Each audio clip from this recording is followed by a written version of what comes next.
Paano nga nakitaan na meron kang potential pagdating sa judo? That time po kasi sobrang bigat ko. No? Nasa 100 kilos po ako, so nakita niya po siguro yung katawan ko na may build din. So yun po, trinain po niya ako ng training kasi natuto na lang po ako. Ah, ganun pala. Mahirap ba ang training ng judo?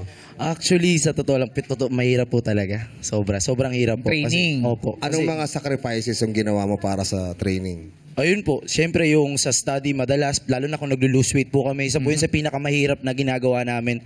Lalo na kung malapit na yung season, kailangan namin tiisin yung gutom tsaka yung pagod. Ano yung advantage na isa kang varsity?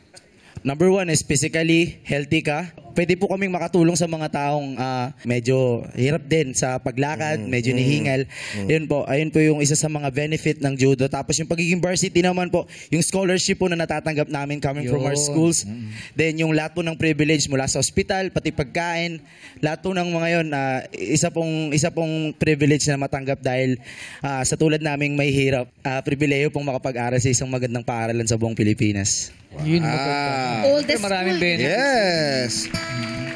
Meron bang tamang weight para labanan mo ang isang katungkol? Yes po. Sabi niya kanina may heavyweight. Ano po, meron pong weight category, which is meron pong heavyweight, then meron pong lightweight. Oh, kasi meron kaming magaling mag-judo rito eh. Sino? Oh, gusto naming Halika nga. Akala mo lang yan. Pero Sa Korea, ikaw panlaban eh. Ay, Korean po. kita mo yung number one. arms niya? Kasi judo palagi yan nagtitraining eh. Wow, Tignan mo, para pang Bruce Lee oh. Para pang Bruce Lee. Sampot.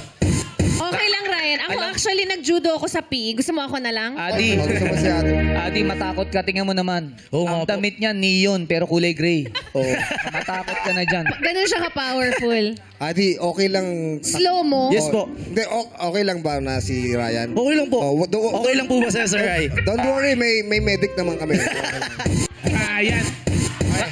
Sabi ng Madlang People, hindi importante sa amin ng 350,000 pesos. Ay, importante sa akin maka-showdown mo. O, maka-sparring mo. So, Adi,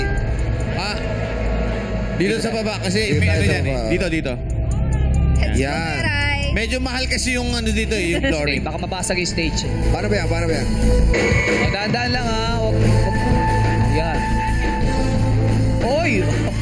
Oy! Oy! Ay!